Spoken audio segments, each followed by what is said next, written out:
अमेरिकी सरकार का कर्ज नई ऊंचाई पे पहुंच गया है, बल्कि कहें नए आसमान पे पहुंच गया है तो गलत नहीं होगा। अमेरिका का कुल सरकारी कर्ज 40 लाख करोड़ डॉलर से ऊपर चला गया है।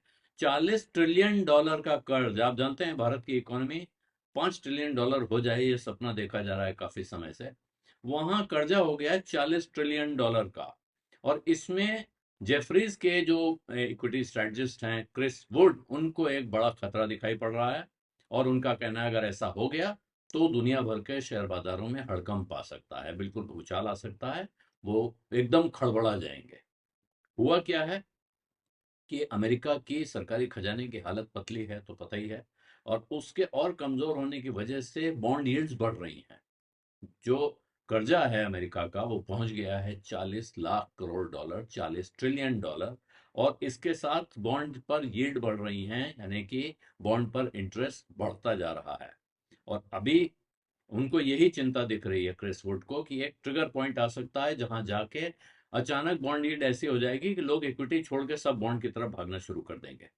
तो उनका कहना है अगर 5% या 5% से ऊपर पहुंच गया अमेरिका का 10 साल का सरकारी बॉन्ड, जिसको यूएस 10 ईयर ट्रेजरी कहा जाता है, तो फिर चिंता पैदा हो जाएगी। अभी इसकी यील्ड है 4.69%, 4.69%। जबकि ये 4.746% अभी मंगलवार को छू के गया है। 4.746% की ऊंचाई तक जा चुका है। और उसी जगह जाके बाजारों में इसको लेके असमंजस पैदा हो गया था, अनिश्चितताएं दिखने लगी थी। जो कर्जा है अमेरिकी सरकार का, वो पिछले साल से 7.8% बढ़ गया है। और 18 अगस्त की तारीख है, 40 लाख 5 हजार करोड़ डॉलर उसके कर्ज था। ये ट्रेजरी डेटा ही क्रिस वुड बता रहे हैं, उन्होंने दिखाया है। और उनका कहना है कि साथ में सरकारी खजाने का घाटा बहुत बुरी तरह बढ़ रहा है और लॉन्ग टर्म बोरिंग कॉस्ट बढ़ रही है।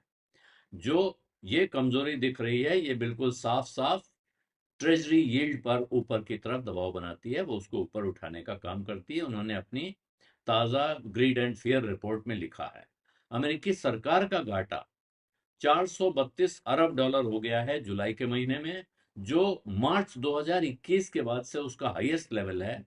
और ये जुलाई महीने का एक नया रिकॉर्ड है। और इस वित्त वर्ष के शुरुआती 10 महीनों का कुल मिला के जो घाटा है वो पहुंच गया है 1.799 ट्रिलियन, यानी 1,79,000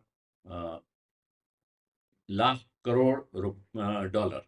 और ये पहले ही जो पूरे 2025 साल भर का घाटा था 1.775 ट्रिलियन डॉलर, 1.775 ट्रिलियन डॉलर, उससे पार जा चुका है 10 महीनों में। और 2 महीने अभी बाकी हैं।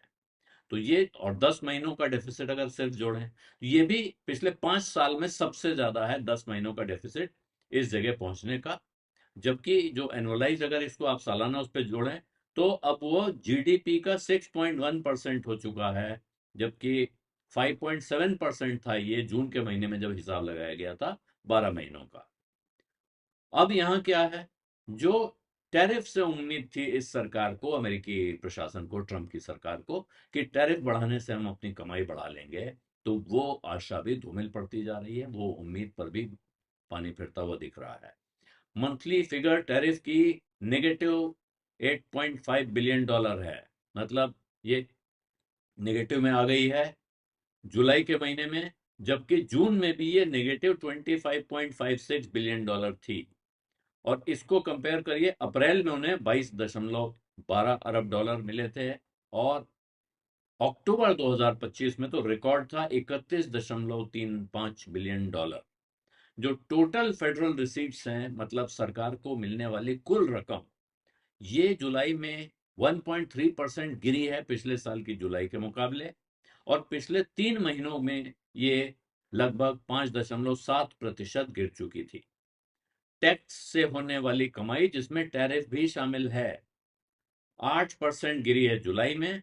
और 3 महीने के पीरियड में 6.4% गिरी है, क्योंकि टैरिफ में रिफंड भी जाता है, बहुत सी कंपनियां टैरिफ का रिफंड क्लेम कर रही है।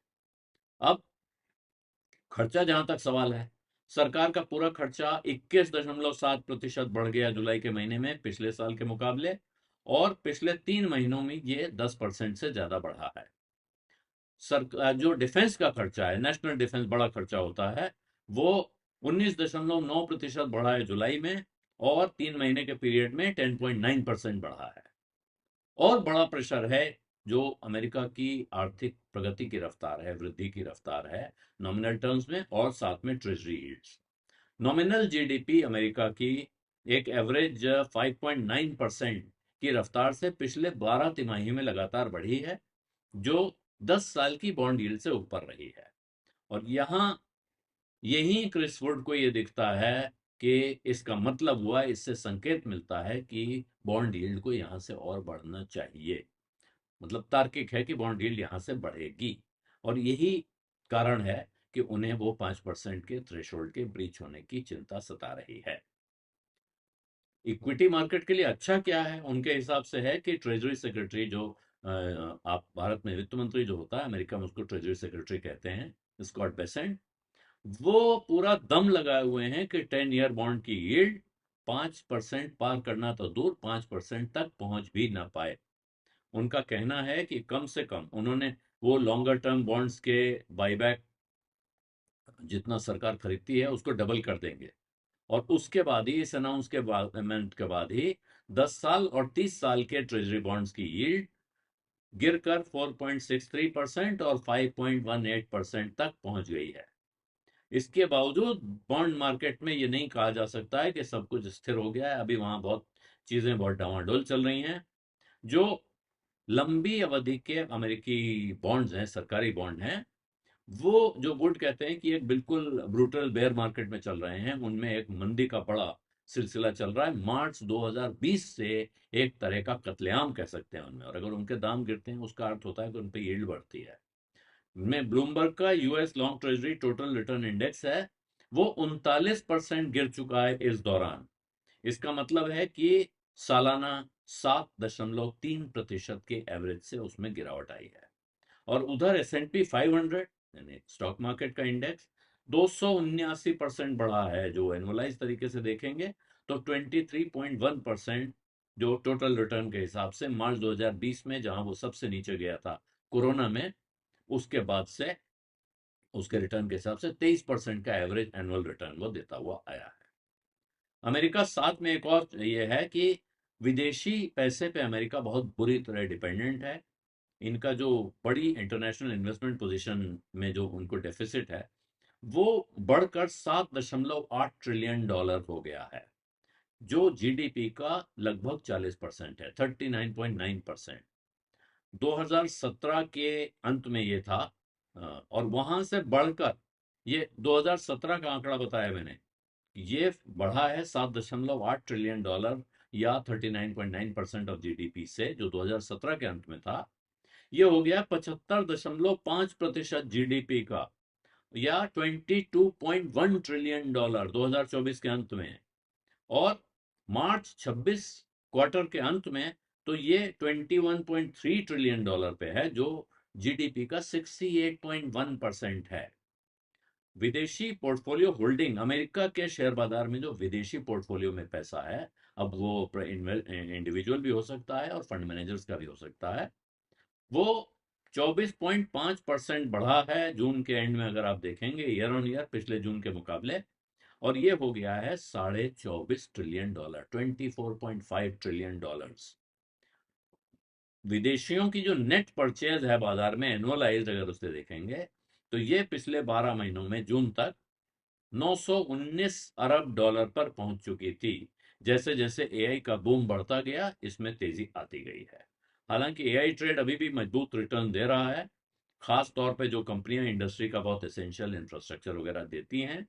लेकिन ये जो फॉरेन होल्डिंग है, ये एक चिंता भी पैदा करती है, और ये है कि अगर बॉन्ड यील्ड बढ़ जाती है और इक्विटी वैल्यूएशन अचानक महंगे दिखने लगे, तो फिर यह पैसा सारा वहां सटक सकता है, और यह शेयर बाजार को हिलाने वाली घटना होगी।